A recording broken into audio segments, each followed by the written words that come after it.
ดีเนี่ยดีเด็ดดีบางทีนี่แม่มันกินง่ายอยู่กินง่ายอยู่ที่ข้างหูชี้สองให้แบบนี้จะต้องทำให้ลูก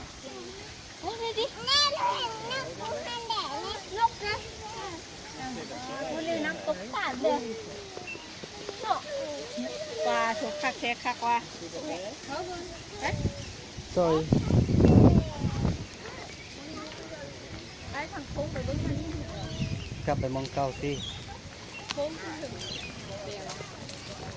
โอ้จะมีสัมผัสเนาะ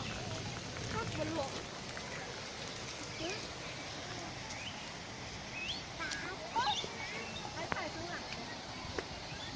อันนี้บ่อนตัวดินเขามาเบิ่งที่นี่ก็ตัวเลยนี่นะเน่เน่เดดีใส่บางทีเมื่อกี้หันนะ